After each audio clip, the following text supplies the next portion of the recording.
Le pape François est décédé ce lundi 21 avril 2025 à 7h35, à l'âge de 88 ans, a annoncé le Vatican. Premier pape latino-américain et jésuite, il avait été élu en 2013, après la démission de Benoît XVI. Son pontificat, marqué par des réformes et un engagement en faveur des plus vulnérables, a profondément influencé l'Église catholique. Hospitalisé depuis février pour une pneumonie bilatérale, son état de santé s'était récemment détérioré. Malgré cela, il avait participé aux célébrations de Pâques la veille de son décès, apparaissant affaibli mais présent au balcon de la basilique Saint-Pierre. Conformément aux règles de l'Église, une période de deuil de 9 jours, Novem Dial, est observée. Le conclave destiné à élire son successeur débutera entre le 6 et le 11 mai 2025 dans la chapelle Sixtine. Environ 138 cardinaux électeurs, âgés de moins de 80 ans, y participeront.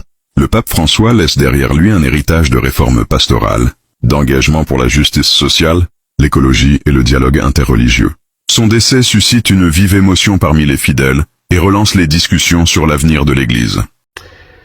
Chers amis, j'apprends comme chacun d'entre nous le décès ce matin de notre cher pape François.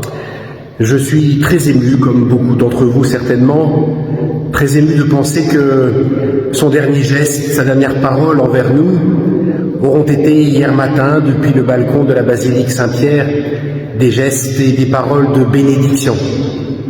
Je suis aussi rempli d'actions de grâce ce matin pour tout ce que ce très grand pape aura donné à notre Église. Bien sûr, nous allons, dans les jours qui viennent, accompagner dans la prière les événements qui vont venir. Nous portons déjà la désignation du nouveau pape qui nous sera donnée dans quelques semaines, mais chaque chose en son temps. Aujourd'hui, lundi de Pâques, je veux inviter tous les diocésains de Carcassonne et de Narbonne qui le souhaitent à se joindre à moi dans la prière. Je célébrerai ce soir à 18h30 à l'église Saint-Vincent de Carcassonne une messe en action de grâce pour le pontificat du pape François. Je vous invite tous à m'y rejoindre et à vous joindre à moi par votre prière.